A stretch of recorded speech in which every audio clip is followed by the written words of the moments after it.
यशोमती मैया के नंद लाला। मैया को सब पता है, इतनी जल्दी तेरा पेट भर ही ना सकता।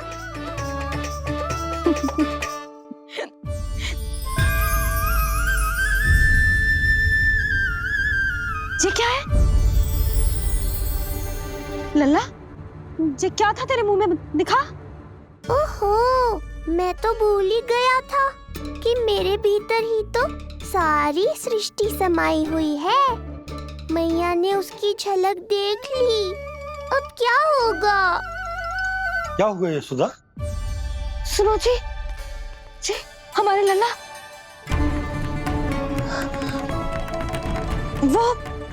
वो इसके मुंह में। क्या? भूल जाओ ना मैया, कुछ नहीं था मेरे मुंह में। लल्ला मुंह खोल के बाबा को दिखा। अरे क्या देख रही है उसके मुंह में? अवश्य ही मेरा दृष्टि भ्रम होगा, किंतु ऐसा भ्रम। अरे बताओ ना यशोदा, या फिर मुहूर्त शीघ्र ना बताने की बात का प्रतिशोध ले रही हो तुम? ना ऐसी बात ना है। तो फिर बताओ ना क्या बात है? हा? मैंने लल्ला के मुंह में कुछ देखो। क्या देखो? अब फंस गया मैं। मैया बाबा को सब कुछ बता देंगी और राय का पहाड़ बन जाएगा। फिर कैसे संभालूंगा इन दोनों को? ऐसे लगो जैसे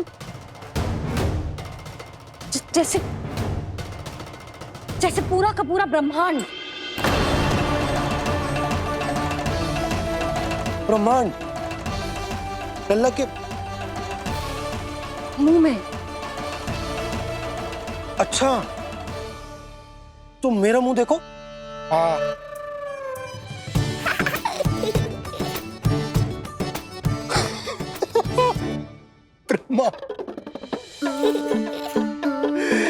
यशोदा, मुझे पता था आप मेरा उपहास उड़ाओगे। अरे नहीं, तुम देखो तो सही।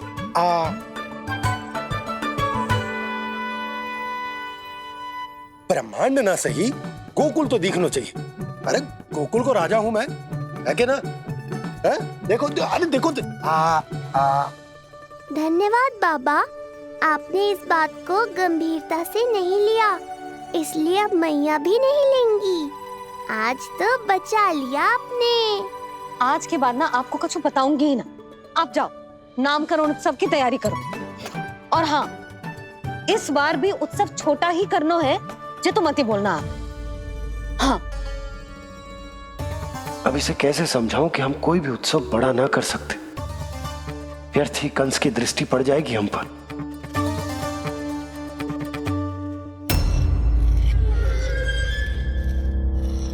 लगता है आपके सैनिक और तलवार दोनों की धार कुंद पड़ गई है महाराज।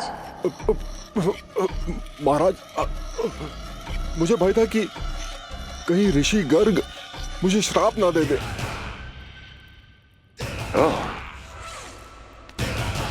तो श्राप से भयभीत हो गए दुर्जन, किंतु कंस तो कोई श्राप नहीं देता, सीधा मृत्यु देता है। ऐसा न करे महाराज, दया करे, दया निदान। यदि मैं उनकी इच्छा के विरुद्ध भीतर जाने की कोशिश करता तो जितनी सूचना मुझे मिली है उतनी भी नहीं ला पाता। तब आपको कैसे पता चलता महाराज कि आपकी बहन और बहनोई मात्र अपनी मृत संतानों के श्राद्ध के लिए वहां नहीं गए थे?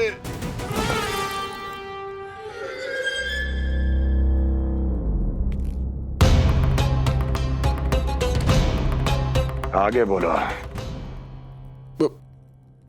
पूरी तरह तो नहीं सुन पाया महाराज, किंतु मैंने स्वयं अपने नेत्रों से देखा है महाराज। राजकुमारी देवकी ने ऋषि गर्ग के हाथ में कुछ दिया था।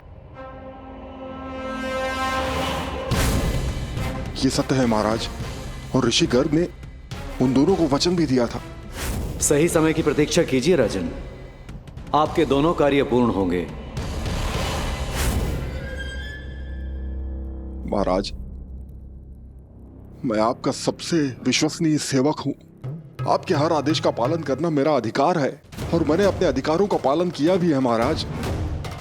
किंतु फिर भी यदि मेरी ओर से कोई भूल हुई हो, मुझे क्षमा करे दयानिदान, मुझे क्षमा करे। इसका अर्थ है कि उत्कच सही कह रहा था। वो दोनों अवश्य ही कोई ना कोई षड्यंत्र रच रहे हैं मेरे विरुद्ध। समय आ गया है, अब मुझे किसी ऐसे की खोज करनी होगी जो उतना ही शक्तिशाली हो जितनी की मेरी ये तलवार।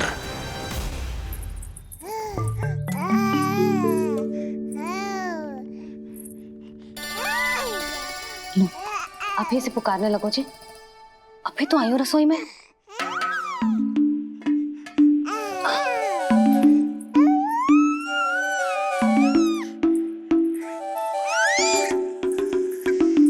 शीघ्र ही तुझे भी अपने बाबा का हाथ बटाना पड़ेगा, समझ रहे हो ना? बटाएगो ना हाथ? अभी जो 100 दिन का भी ना हो और जिस नन्हे से बालक को काम काज का भार सौंपने की बात करने लगे।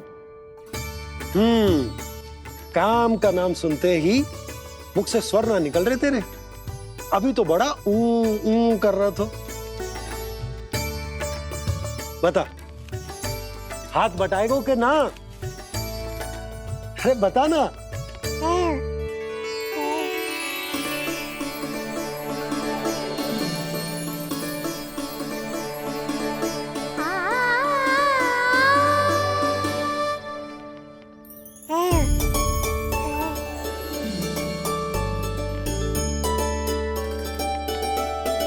कल तू पूरा 100 दिन को हो जाएगा लल्ला।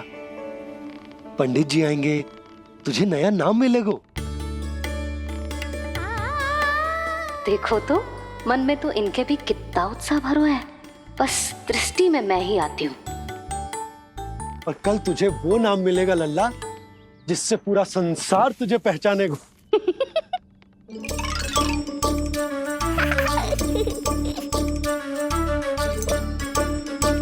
अब लल्ला, कितना कार्य शेष है और तूने मुझे बातों में लगा लियो। मुझे क्यों फंसा रहे हो बाबा? छुपाने की कोई आवश्यकता ना है। जितनी उत्साहित मैं हूँ उतने ही उत्साहित आप भी हो इसके नामकरण को लेके, पता है मुझे। लल्ला के नामकरण पे उसके बाबा उत्साहित ना होंगे? बिल्कुल होंगे, इसीलिए तो कह रही हूँ अपना उत्साह बांटो अपने लल्ला के साथ। मैं अभी आई। अच्छा, ऐसे तो तुम लल्ला को छोड़ के कहीं ना जाती। अभी कहाँ चली? रोहिणी जिज्जी के पास, और कहाँ? लल्ला और उसके दाव के नामकरण की तैयारी करनी है कि ना?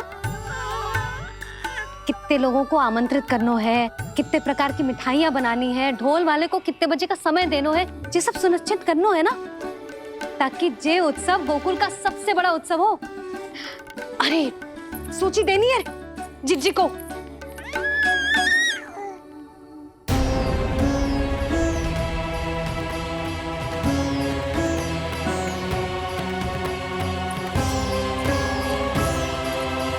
सबकी कोई आवश्यकता ना है। आवश्यकता ना है मतलब? कहना क्या चाहते हो आप? मैं ये कहना चाहता हूं कि यशोदा, सत्य तो ये है कि हमें दुख में ना अत्यधिक दुखी होना चाहिए और ना सुख में अत्यधिक उत्साहित। प्रसन्नता कितनी भी क्यों ना, हमें उत्सव संयम से ही मनाना चाहिए। इतने वर्ष संयम ही तो रखा था ना नंद जी।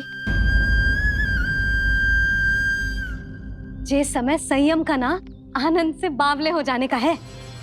यशोदा, हम आयोजन छोटा ही करेंगे। मैं कुछ सोच समझ कर ही तो कह रहा हूँ। पर क्यों? मुझे भी तो समझाओ। हर बात समझाने की ना होती है यशोदा। अच्छा, पति पत्नी में भेद हो तो है? ठीक, मैं कोई भेद ना रखूं। जो भी अब तक मैंने तुम्हें ना बताया है वो सब बताऊं। ओहो, क्या कर रहे हो बाबा? कंस के बारे में कुछ बता मत देना मैया को। वो मंगला है ना, उसने आज शाम को ही बछड़ा दियो और भात पद का मांस लगभग बीतने को ही है, तो धीरे धीरे शरद ऋतु आ जाएगी, दूध की हानि भी कम हो जाएगी। हाँ? और वो सरजू है ना, उसको बैद जी ने पूरे पखवाड़े का विश्राम के लिए कहा है। क्यों? क्योंकि वो ठाट से गिर गए थे और गिरते समय उसे भीतरी चोट लग गई थी। अरे और... बस बस बस, ये सब मुझे क्यों बता रहे हो? इसका नामकरण से क्या संबंध? तुम्ही ने तो कही ना कि पति पत्नी के बीच में कोई भेद ना होता, तो मुझे जो भी बात पता है मैं तुम्हें बताऊंगा। कितनी समझदारी से बात बदल देते हो आप, और भोली भाली मैं आपकी बातों में आ जाती हूँ और इस सब में असली बात तो रह ही जाती है। किंतु आज बात मेरे लल्ला की है, उत्सव तो विशाल ही होगा और इस बारे में कछु और ना सुनूंगी मैं। आप लल्ला का ध्यान रखो, मैं जा रही हूँ रोहिणी जीजी के पास। यशोदा,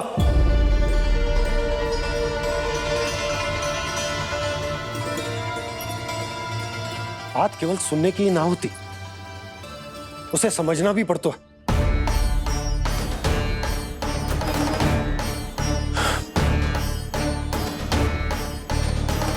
विश्वास है ना मुझ पर? मैं कुछ सोच समझ कर ही कर रहा हूँ ना। उत्सव तो छोटा ही होगा,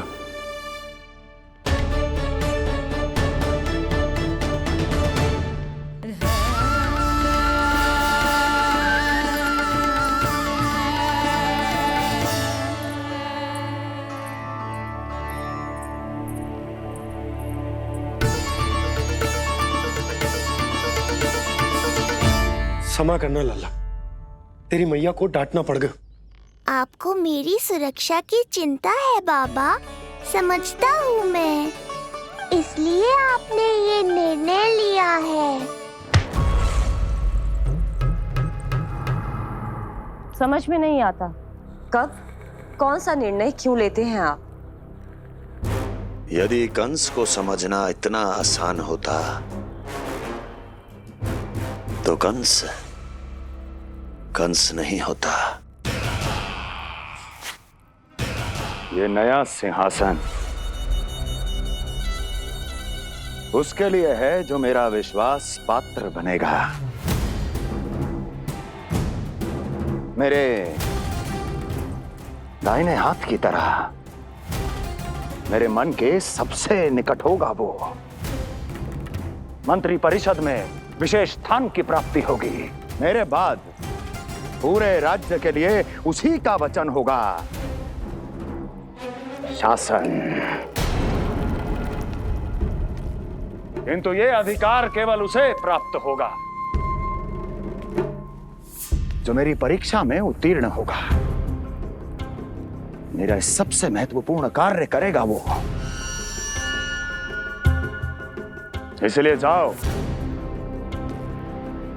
कह दो सभी बाहुबलियों को, महाबलियों को, दैत्यों को, दानवों को, प्रेतों को, पिशाचों को, सभी को यह सूचना दे दो ना ना ना ना, सूचना नहीं, चुनौती दो कि यदि साहस है तो आए, मेरी परीक्षा में उत्तीर्ण हो और इस सिंहासन पर बैठने का अधिकार प्राप्त कर ले। जाओ। और हां, ये अवश्य कहना कि केवल वही आए जिनके हृदय में साहस का ज्वालामुखी धधकता हो, जिनकी तलवारें पर्वतों का सीना चीरने को व्याकुल हो, जिनकी संकल्प शक्ति इतनी दृढ़ हो कि मृत्यु से टक्कर ले लें। कायर नहीं चाहिए मुझे। जाओ। महाराज, आप जिसे भी ये विशेष पद देंगे, भविष्य में यदि वही हमारे शीश पर बैठ गया तो क्या करेंगे आप? पहले ऐसा कोई योद्धा सामने तो आए अस्ति, जो उस विष्णु के अवतार का संहार कर सके।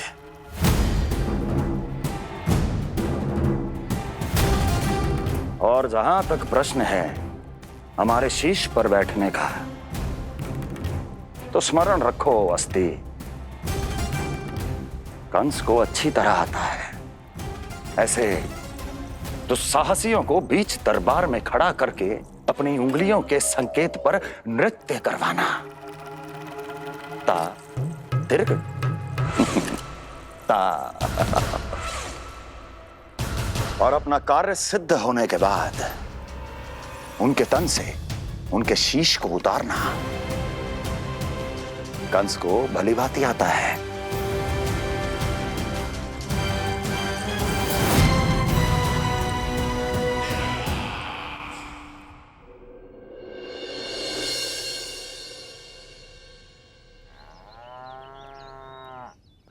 पूरे 100 दिन का होगा हुआ तो लल्ला, कम से कम 100 व्यक्ति तो आने चाहिए थे ना तेरे और तेरे दाऊ के नामकरण में।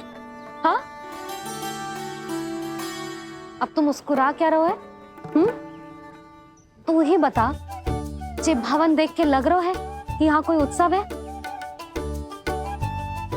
बिना अतिथियों के कैसा उत्सव और कैसा आनंद, तू ही बता। पर मैं करूं भी तो क्या? पता है लल्ला, मुझे तो लग रहा है तेरे बाबा ना कंजूस होगा मैं। नहीं तो भला और क्या समस्या हो सकती है उन्हें बड़े आयोजन से? अरे गोकुल के राजा का लल्ला है तू, राजकुमार। यदि तेरा आयोजन बड़ा ना होगो तो भला किसका होगो?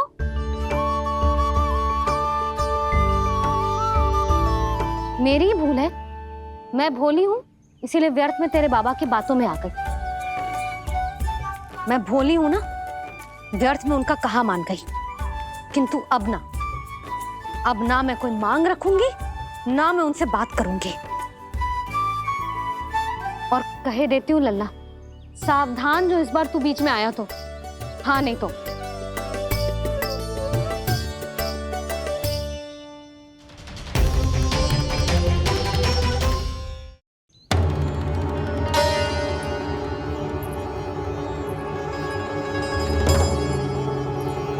क्या होगा? हाँ, सब ठीक तो है ना? आप इतनी चिंता में क्यों हो जी? कुछ बुरी सूचना तो ना मिली? अब जे मत कहना कि जे भी मुझसे छुपाना पड़ेगा। जो भी है मुझे बताओ। पंडित सदानंद जी महाराज वो नामकरण के लिए ना आ सके। उनकी बिटिया के पांव भारी, उसे लिवाने वो समझाने गए। ये तो शुभ समाचार है।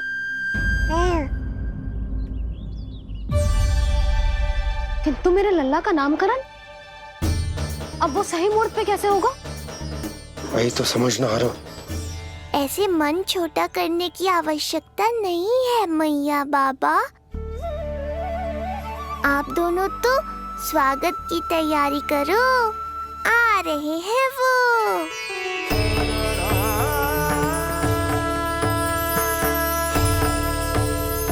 लो, आ गए वो जिनकी मुझे प्रतीक्षा थी। आप दोनों व्यर्थ ही चिंता कर रहे थे।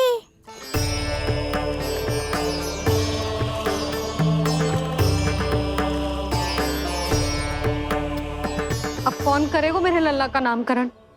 ऋषि गर्ग, नंदराज, रानी भाभी, महान ऋषि गर्ग हमारे गांव में पधारे हैं।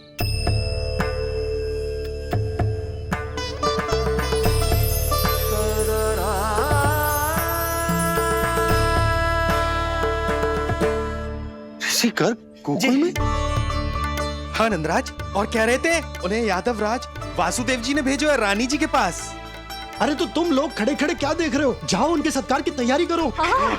जी यशोदा, उनके स्वागत की तैयारी करो। सुनो जी, वो तो यादवों के कुलगुरु है ना, रोहिणी जीजी के यहाँ आए हैं, हमारे यहाँ आएंगे। आप देखती जाओ मैया, वो सीधे हमारे घर ही आएंगे।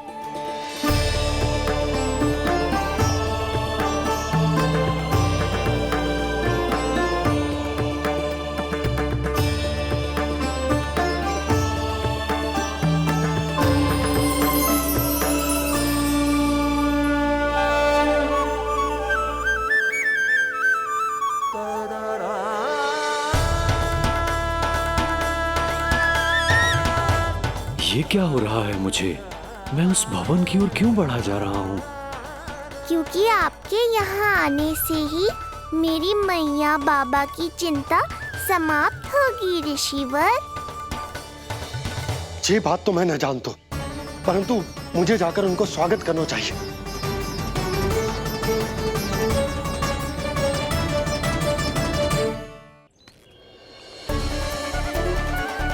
गुरुदेव,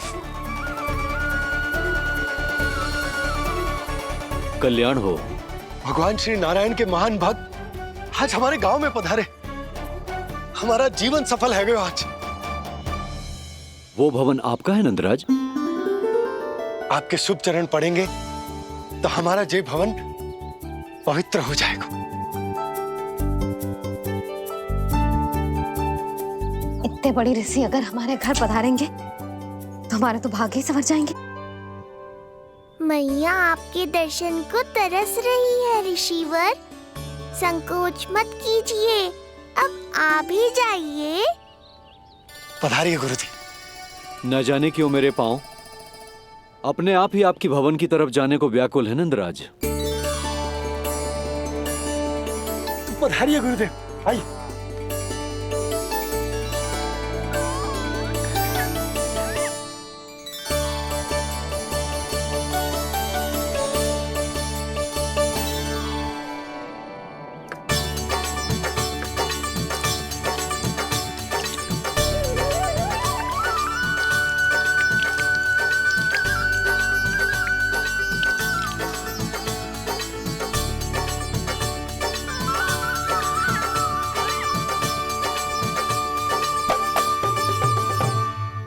कल्याण हो। पधारिए।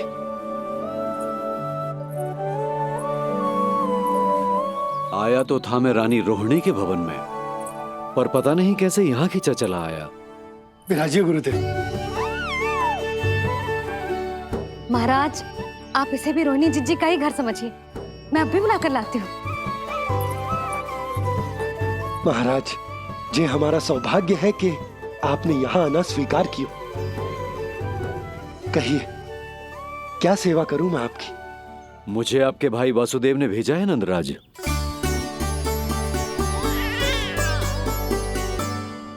प्रणाम गुरुदेव। स्वामी जी ने आपसे इतनी दूर आने का आग्रह किया है। अवश्य ही कोई बड़ा कारण होगा। कारण तो है। आपके पुत्र का नामकरण करने आया हूं मैं यहाँ।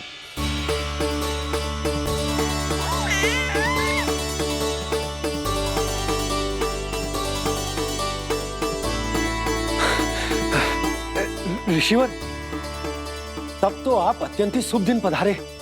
आज का ही मुहूर्त निकलो है भाभी के लल्ला और हमारे लल्ला के नामकरण के लिए। परंतु पंडित जी गांव से बाहर है,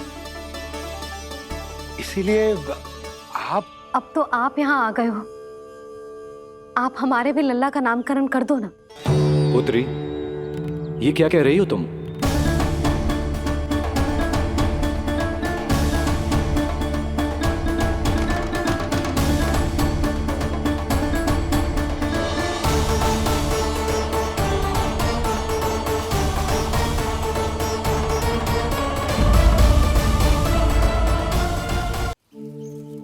आप हमारे भी लल्ला का नामकरण कर दो ना। पुत्री, ये क्या कह रही हो तुम? विनती कर रही हूँ, और मेरी जे आग्रह अस्वीकार मत ही करो। आप दोनों भाइयों का नामकरण एक साथ हो जाएगा।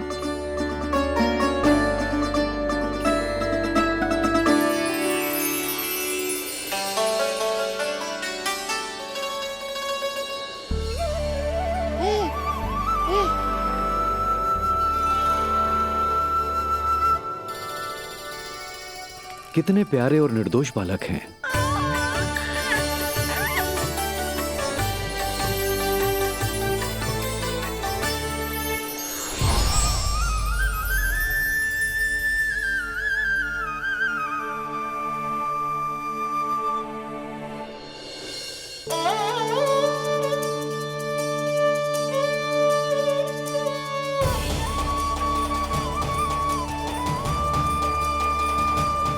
इन दोनों को देखकर गुरुदेव की आंखों में आंसू क्यों आ गए?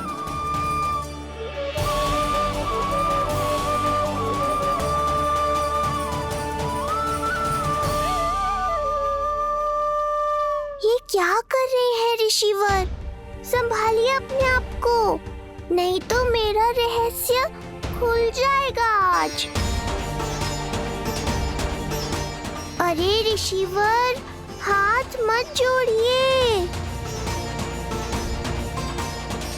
इससे पहले कि गड़बड़ हो जाए, अपनी नमस्कार मुद्रा को आशीर्वाद मुद्रा में बदल दीजिए। बात को समझिए।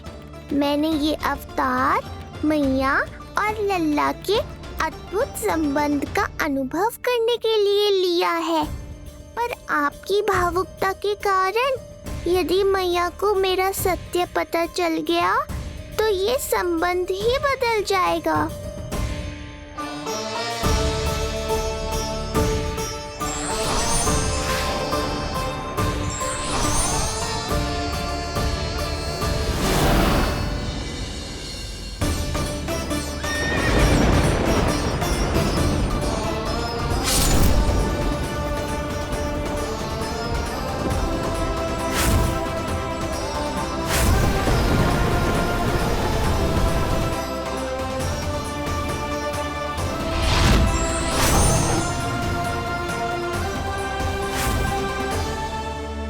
अब आप सब कुछ जान चुके हैं ऋषिवर, इसलिए अब मेरे सामने हाथ जोड़कर मेरे सत्य को उजागर मत कीजिए।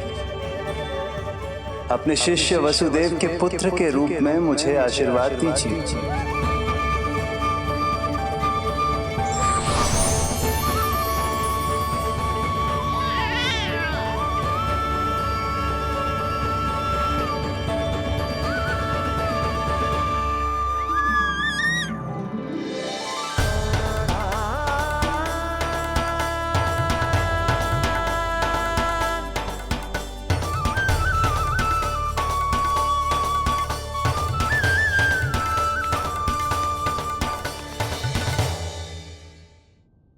ऋषिवर, आप मौन क्यों हैं?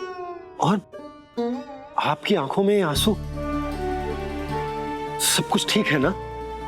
अब तो आप हमारे लल्ला का नामकरण करोगे ना?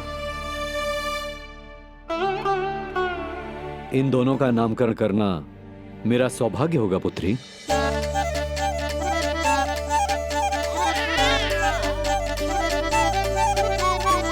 परंतु ये गोपनीय रूप से करना होगा।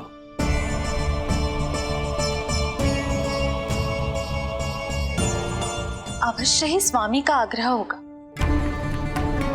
ताकि कंस की बुरी दृष्टि हमारे पुत्र पर ना पड़े। ये तो बहुत महान ऋषि हैं, इन्हें कंस के अत्याचारों के बारे में अवश्य पता होगा।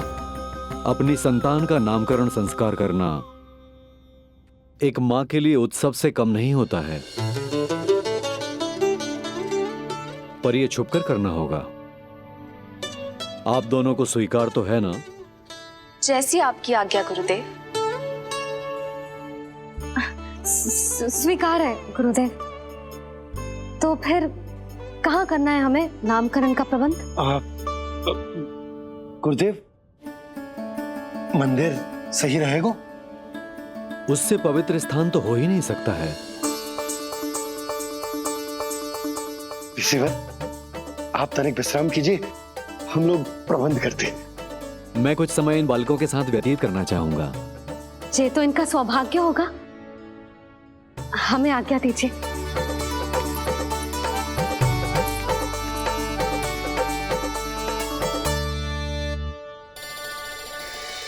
प्रभु, स्वयं भगवान होकर भी आपको बंदी गृह में जन्म लेना पड़ा। अब अपनी मां को छोड़कर दूसरी मां के यहां पलना पड़ रहा है। जब से गोकुल आए हैं, छुप छुप कर रहना पड़ रहा है।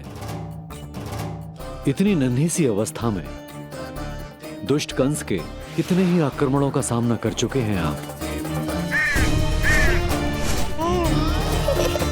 और जिस उत्सव में सभी सप्तऋषियों और सभी देवी देवताओं को साक्षी बनकर आना चाहिए, उस नामकरण उत्सव को यहां एकांत में करना पड़ रहा है। क्यों प्रभु? इतने कष्टों को सहकर ये अवतार क्यों लिया है आपने? दुष्टों का नाश करने के लिए, धर्म की स्थापना करने के लिए और सबसे अधिक मैया की ममता का अनुभव करने के लिए। पर इसके लिए इतने कष्ट? मानव जीवन लिया है तो कष्ट तो उठाने ही पड़ेंगे ऋषिवर। मानव जीवन की आंच जला रही है, फिर भी आप मुस्कुरा रहे हैं प्रभु। ये कैसा अनोखा अवतार है? आंच में जलकर भी यदि मैं नहीं मुस्कुराऊंगा तो अपने भक्तों को क्या शिक्षा दूंगा मैं? आज एक कंस का प्रकोप है, भविष्य में सहस्रों कंस होंगे और आने वाले युगों में होंगे अनगिनत कंस। उस समय मेरे भक्तों को पता होना चाहिए कि अपने कष्टों को कैसे सहना है और धर्म के पथ पर अडिग कैसे रहना है।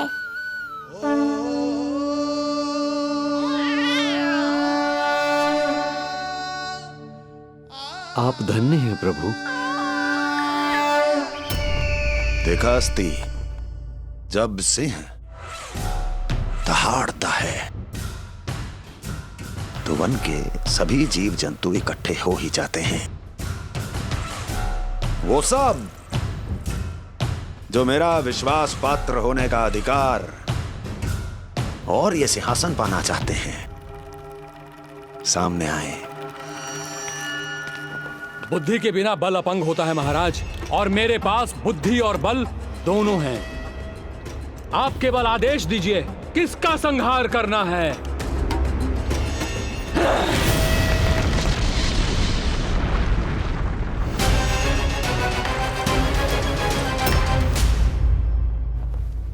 सारी तैयारी हो गई। बोलो। आप गुरुदेव को बुला लो, मैं रोहिणी जीजी और बालकों को ले आती हूँ। यशोदा, तुम रुष्ट तो ना हो ना मुझसे? मैं भला रुष्ट क्यों होने लगी?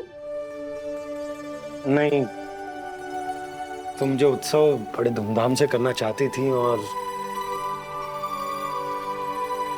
बहुत प्रसन्न हूँ मैं कि हमारे लल्ला का नामकरण स्वयं ऋषि गर्ग पूरे विधि विधान से कर रहे हैं।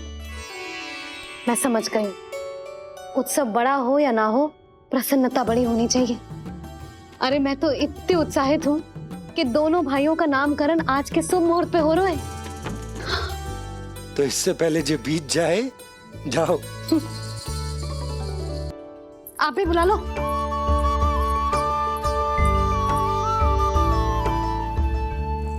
यहाँ सब के सब एक से बढ़कर एक है, तो फिर अपने कार्य के लिए किसका चुनाव सबसे पहले करूं? मेरा सामर्थ्य तो आपने अभी तक देखा ही नहीं महाराज। चुटकी बजाकर शत्रुओं का विनाश कर सकता हूं मैं।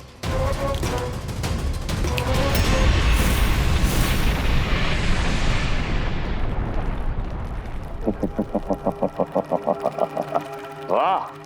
किंतु आपने तो बताया ही नहीं कि करना क्या है। वध करना है,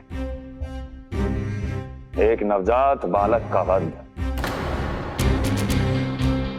उसे साधारण बालक मत समझना। गोकुल में नंद के घर पल रहा वो बालक विष्णु का अवतार है।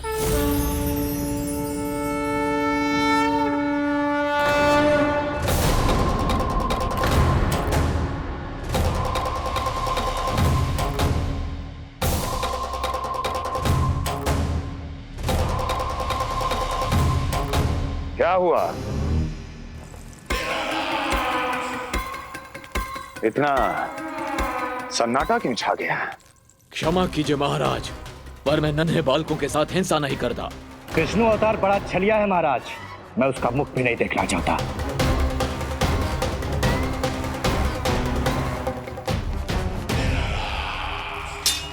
गाने दो इन्हें। वैसे भी इस सिंहासन के लिए मुझे कायरों की कोई आवश्यकता नहीं, जाने दो।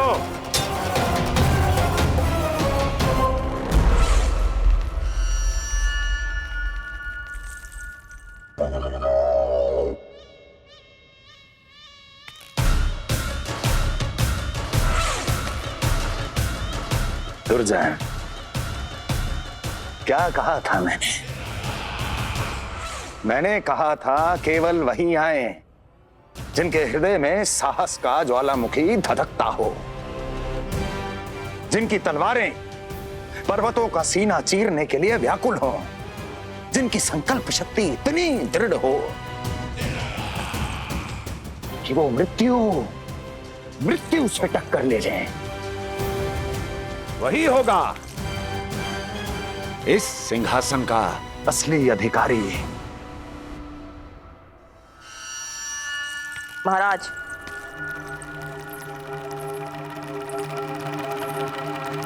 ना तो आपके दिए इस सम्मान का कोई मूल्य रह गया है और ना ही आपके भय का। अभी अभी आपने ही कहा था ना कि जब वन में कोई सिंह दहाड़ता है तो उस वन के सभी जीव जंतु एक जगह एकत्रित हो जाते हैं, परंतु उसी वन में जब कोई बब्बर सिंह दहाड़ता है तो वही जीव जंतु भय के मारे इधर उधर भागने लगते हैं। निश्चित ही वो बालक इन सब के लिए बब्बर सिंह बन चुका है। उसका भय हमारे साम्राज्य की नींव हिला रहा है महाराज।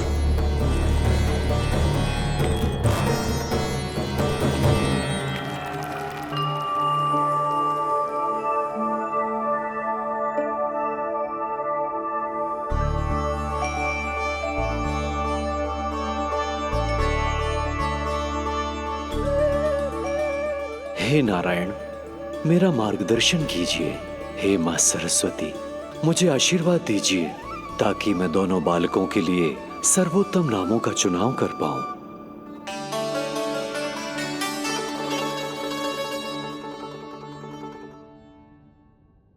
आपके पुत्र को बड़े भाई के कर्तव्य का निर्वाह करना है और इस दायित्व को प्रभु श्री राम से अच्छा किसने निभाया है? जैसा अटूट संबंध उनका अपने भाइयों के साथ था, मैं श्री नारायण से प्रार्थना करता हूं कि वैसा ही प्रेमपूर्ण संबंध इसका भी अपने छोटे भाई के साथ हो।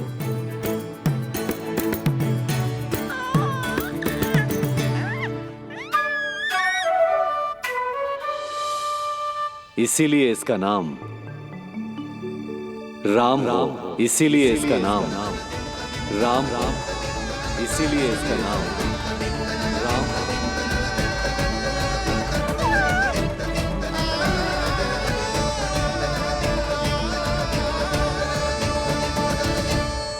बड़े भाई में आदर्श, न्याय, संकल्प बल के साथ साथ शारीरिक बल भी होना चाहिए।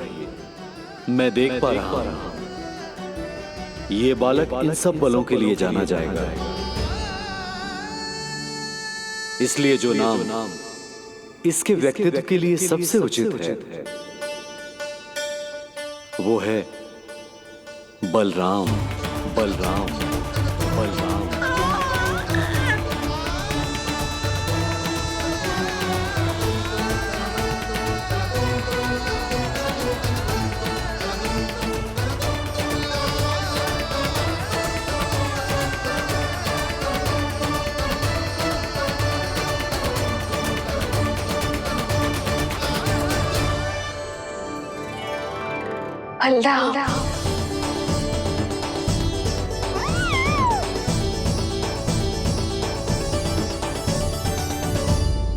तो फिर उसका नाम बल राम रखना।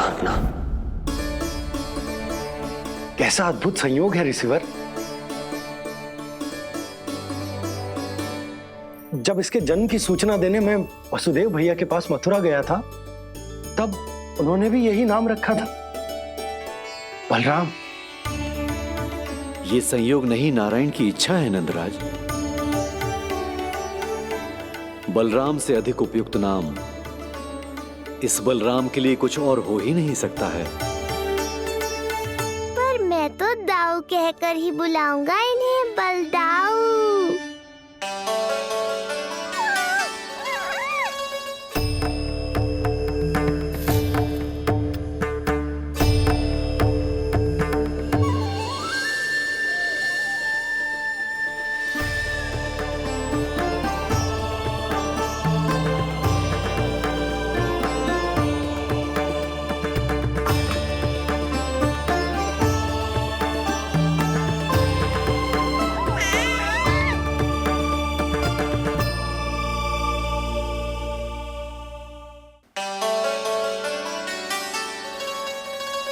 सुना पुत्र, आज से तुम्हारा नाम होगा बलराम। बलराम बलराम।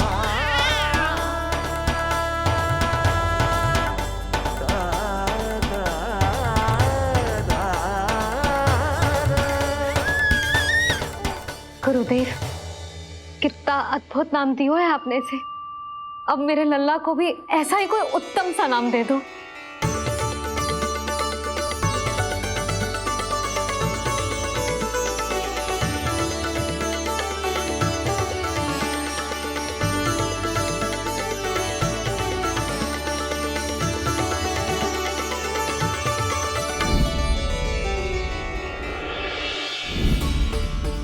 ये कठिन दायित्व आपने ही मुझे सौंपा है प्रभु, इसे निभाने की क्षमता भी आप ही दीजिए।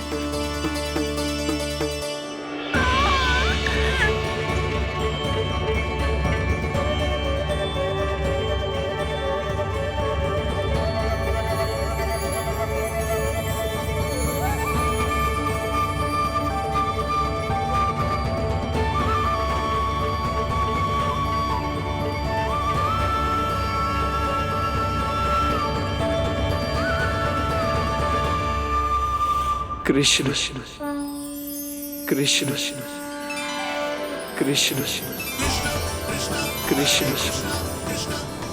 कृष्ण कृष्ण कृष्ण।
कृष्ण कोई साधारण शब्द नहीं है, ये अनेक विशेषताओं से भरा हुआ है। क बना है कमलकांत से, अर्थात वो जो श्रीपति विष्णु जैसा हो।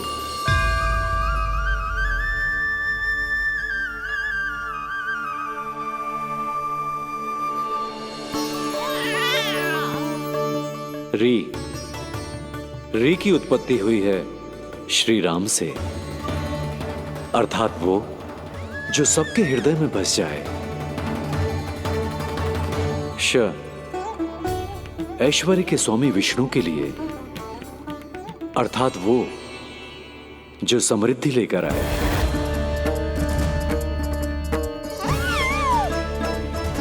और ना है नरसिंह के लिए, अर्थात वो जो रक्षा करे। और अंत में आकार की मात्रा सूचक है अग्निदेव का, अर्थात वो जो स्वयं तप कर सबको पवित्र कर दे।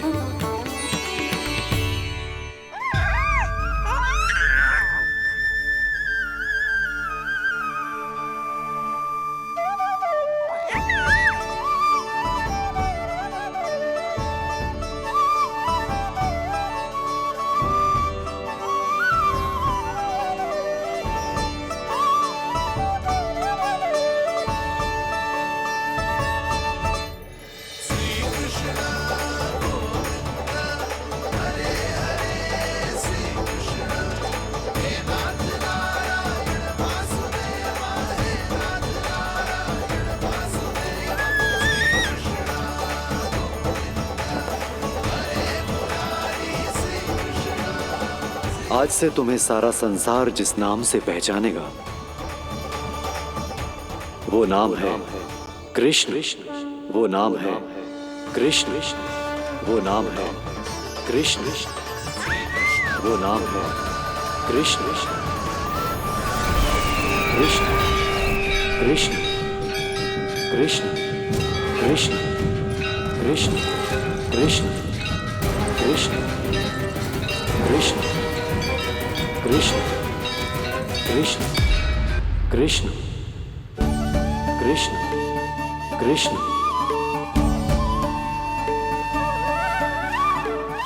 यशोमती मैया के नंद लाला, यशोमती मैया के नंद लाला। असुरी कार्य करने वालों के लिए कृष्ण नाम का अर्थ एक और भी होगा। वो घनी अंधेरी रात जिसमें इसने जन्म लिया, पर इससे जो प्रेम करते हैं उन सभी के लिए कृष्ण नाम का अर्थ होगा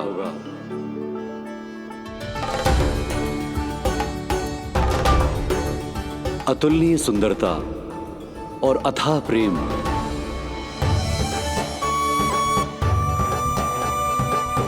इन दोनों विशेषताओं का साक्षात स्वरूप होगा ये कृष्ण।